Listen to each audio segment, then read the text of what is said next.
Welcome back if you're a returning subscriber, and if you're new to this channel, please subscribe and hit the notification bell as I will be dropping videos centered around love, relationship, and wholeness.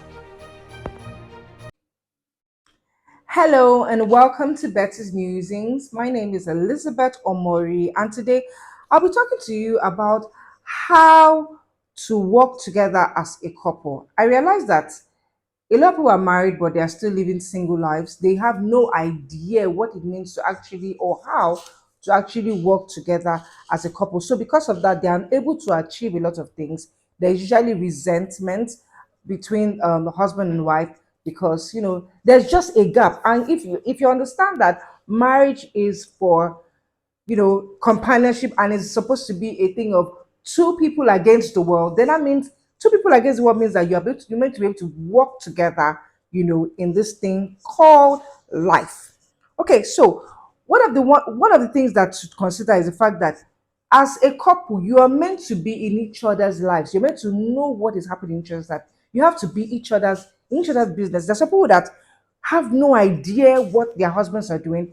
They don't have an idea what their wives are doing. They're living separate lives. So if your wife is a tailor, you should know what tailoring is about. If she's, let's say, a businesswoman, you should know the things that she's going through or are difficult. If your husband is into construction engineering and maybe you have no idea about construction engineering, you still should have an idea of what is going. That means, in other words, both of you are supposed to be each other's partners. You're supposed to be each other's partners in that field, regardless of whether the person has the skill in that business or not. Because I mean, if you even look at establishments, realize that in some establishments we have board of trustees, right? We have boards of the people that are members of the board. Some people are they don't know anything about those things, but they are part of it, and they are expected to be able to bring in their inputs in that particular field. Now, another thing to notice is because you are going to want to have to involve each other in each other's business, you have to be patient with your spouse and not be irritable when you're trying to explain certain things you do in your field to your spouse.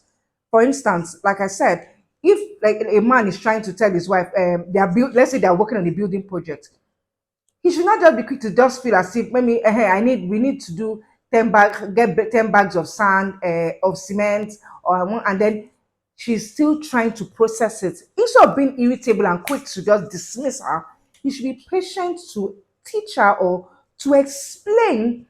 Okay, this is actually what it's used for. This is how it will apply here. This is the implications of this.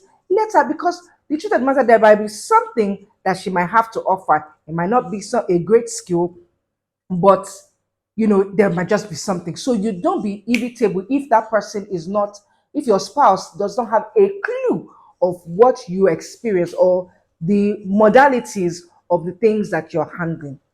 The second one is that you need to be willing to talk to your spouse about what you are doing. Sometimes, because of that pain of trying to explain, some people don't even bother talking about it at all. They just feel, in fact, so what happens is you just see that the man has or the woman has already made the decision. And then this person says, when did we make the decision to, for instance, let's say the freezer got spoiled and the wife just bought a new freezer. The man said, why was I not told that we needed to, maybe he had he might have had an input, or even if he did not have an input, at least it would have been good to know that, okay, oh, this is a challenge we are facing here. Okay, this is one of the options that you're looking to solve this particular solution. And they might be able to say, okay, I think we instead of buying a freezer right now because of the cost implication, we might not be able to afford it right now. Maybe we should just fix it temporarily. Working together and realizing that, look, oh, regardless of whatever it is, I should be able to patiently explain to my spouse what I'm going through, or whatever challenges or whatever it is that I'm actually, or whatever hurdle I'm actually, trying to jump in that particular field. Now, coming to that, sometimes people just feel, there's nothing you have to offer me because you will not understand it. So because of that, they don't talk about anything at all. So it comes to my third point. You must learn to appreciate your spouse's strengths. You must learn to appreciate their strength because, like I said earlier, that person might not know exactly the intricacies of your skill, but there might be something that they can actually, bring to the table. Like I tell, when I and my husband sometimes when we talk, we say, I'm like, if you can explain this thing to me, that's like a dummy. That means you can explain it to anybody, especially if, let's say, it is a mission work. Let's say you're trying, the work is trying to talk about is it has to do with Bible. I might not know as many Bible passages as my husband, for instance, but because he's able to tell me about, to explain those things to me, he'll be able to reach a wider audience because my field of knowledge is not as vast as he is. So if he's able to appreciate that, and then I can say, okay, you know what, the way you explain it to me now, why don't you do it in such and such way? He will now be able to, okay, all right, I think that might be able to work. He has come to understand that, you know what, we all have something that we can give. Everybody has something that they can actually bring to the table. It might be big, it might be small, it might not be according to the field, but it might be just be something that might be just that icing on the cake that you need to actually achieve something wow. Another thing is whenever you're about to do something, embark on a project, you must realize that just as you appreciate each other's strength, that you must apportion tasks according to each other's strength. Now, what am I saying? For instance, okay, let's say you and your husband want to embark on a building project, and you know that as a man, for instance, that your wife does not know anything about cement. She does not. It's only what you have told her that she understands. You cannot be apportioning the one of go and buy cement because by the time she go and buy that, she buys the one that is not good or is too expensive. You'll be upset, and at the end of the day, it might even aside from even being upset, you might not achieve what you want to achieve. So, but you can actually say, okay, you know what? I know that you're very good at organizing, so I want you to be able to, know how much things are the amount of cement they actually bought. So you see now, you're talking about cement buying, but you are talking to a different way. What she's going to be doing now is ensuring that the cement that are being bought are being placed in a particular place. You know what I mean? That one now covers up for working and apportioning, according the tax according to the strength. Because your main purpose is not to try and make somebody else feel like they're not good enough or there's nothing that they can bring to the table. But the purpose is to ensure that both of you are able to achieve the very best with the strength or the with the capabilities that each of you have. That is working together. Now, another thing that can be a hindrance is when it has to do with the project has to do with something that requires money. Remember this. Money was meant to be spent and not for money to spend your marriage. Money is not supposed to be the one to deal with your marriage. So, in other words, it shouldn't matter where the resources come for that particular project. For instance, if a woman earns so much money more than or significantly more than her husband, and you guys are working, doing, going, handling the project together, you should not be quick to feel as if how much are you even bringing? No, you should know. In fact, if you ever have that mentality, it means that you have a lot of things you need to work on as a human being. Maybe you have to work on your humility.